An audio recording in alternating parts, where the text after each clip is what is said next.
அனைவருக்கும் வணக்கம். இன்றைக்கி நம்ம பார்க்க போகிறது மட்டன் எலும்பு சூப் எப்படி வைக்கிறதுன்னு பார்க்கலாம். நான் ஒரு 1/4 கிலோ மட்டன் எலும்பு வச்சு செய்ய போகிறேன். அதுக்கு தேவையான மசாலா ரெடி பண்ணிக்கலாம் வாங்க. காரத்துக்கு தேவையான அளவு மிளகாய், 3 ஸ்பூன் தனியா சேர்த்துக்கோங்க. நான் 5 மிளகாய் சேர்த்துருக்கேன். உங்களுக்கு காரம் கம்மியாக வேணும்னா 2-3 சேர்த்துக்கோங்க.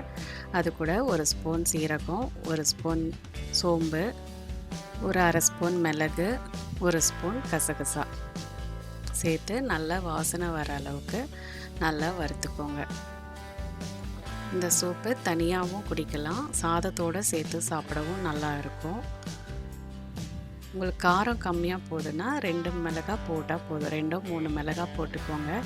ஏன்னா மிளகு காரமும் இருக்குது, பச்சை மிளகாயும் இருக்குது. இந்த மாதிரி வறுத்து மிக்சியில் போட்டு முதல் தண்ணி சேர்க்காமல் அரைச்சிக்கோங்க. பொடியாக நைஸாக பொடியாக அரைச்சிக்கோங்க. தண்ணி இல்லாமல் அரைச்சிட்டு அது கூட ஒரு 4-5 சின்ன வெங்காயம் இது மாதிரி பொடியாக கட் பண்ணி போட்டு இதுக்கப்புறம் தண்ணி சேர்த்து நைஸாக அரைச்சிக்கோங்க. அம்மியில் அரைச்சா நல்லா நைஸாக வரும் பேஸ்ட்டு. நம்ம மிக்சியில் அரைச்சதுனால அது கூட தண்ணி சேர்த்து இந்த மாதிரி வடிகட்டிக்கோங்க. அப்போ அந்த திப்பியெல்லாம் வந்துடும். இப்போ மட்டன் எலும்பு சூப் எப்படி பண்ணுறது பார்க்கலாம்.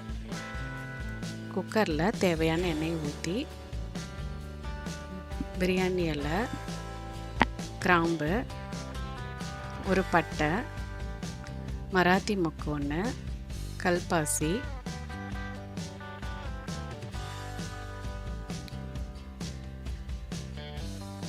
அரை ஸ்பூன் சோம்பு சேர்த்து எண்ணெயில் வதக்கிக்கோங்க.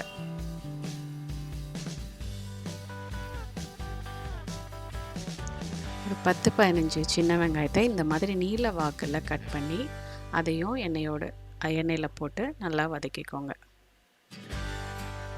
கருவேப்பிலை சேர்த்துக்கோங்க. 2-3 பச்சை மிளகாய் இந்த மாதிரி கட் பண்ணி கீரி போடுங்க. 2ஆக கட் பண்ணி கீரி போட்டு அதையும் வதக்குங்க. இஞ்சி பூண்டு பேஸ்ட்டு 1 ஸ்பூன் போட்டு நல்லா பச்சை வாசனை போகிற அளவுக்கு எண்ணெயில் நல்லா வதக்கி விடுங்க.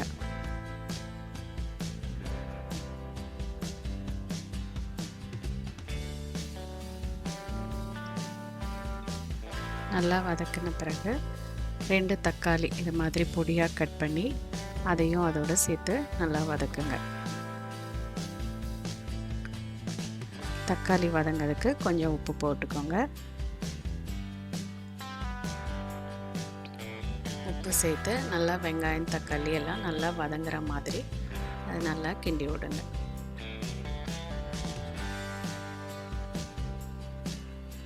அரை ஸ்பூன் மஞ்சத்தூள் சேர்த்துக்கோங்க.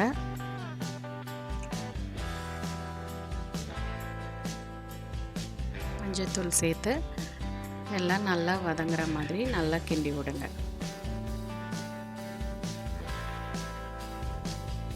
கால் கிலோ நெஞ்செலும்பு இப்போ போட்டுக்கோங்க.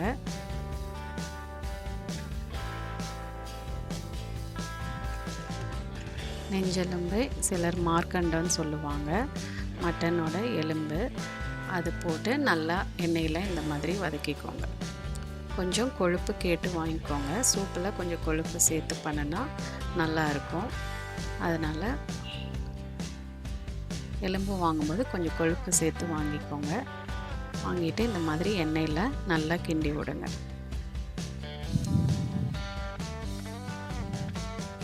வெங்காயம் தக்காளியோட எலும்பும் சேர்ந்து நல்லா எண்ணெயில் வதங்கணும். நல்லா கிண்டி விடுங்க.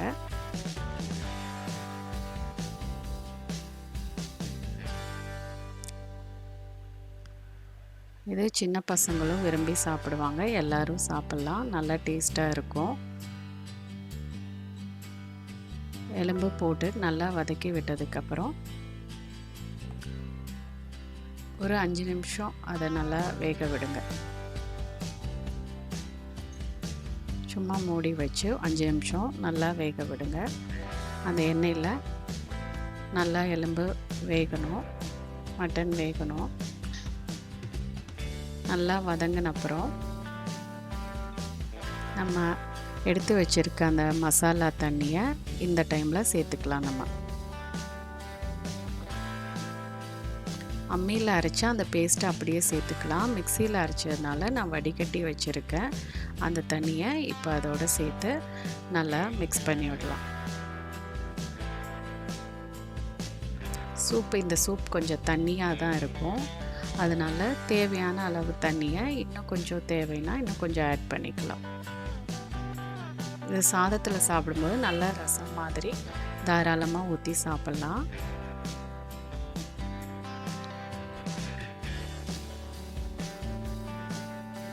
தேவையான அளவு தண்ணியை ஊற்றிடலாம்.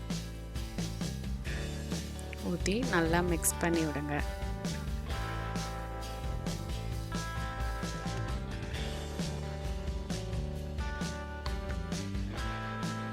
நல்லா மிக்ஸ் பண்ணிவிட்டு இந்த டைமில் உப்பு பார்த்துட்டு தேவையான உப்பை சேர்த்துக்கணும். சூப்புக்கு தேவையான உப்பை இப்போ சேர்த்துக்கலாம்.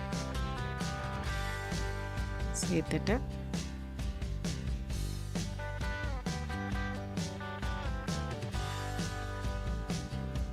நல்லா மிக்ஸ் பண்ணி விட்டுட்டு குக்கரை மூடி வச்சிடலாம். மட்டன் வேக தேவையான அளவு விசில் வைங்க. ஒரு 5-6 விசில் வைக்கலாம். நான் ஒரு 5 விசில் விட்டுருக்கேன். நீங்கள் மட்டன் வேகிறதுக்கு எவ்வளோ விசில் வைப்பீங்களோ அந்த அளவு விசில் நீங்கள் வைங்க. 5 விசில் ஆனதுக்கப்புறம்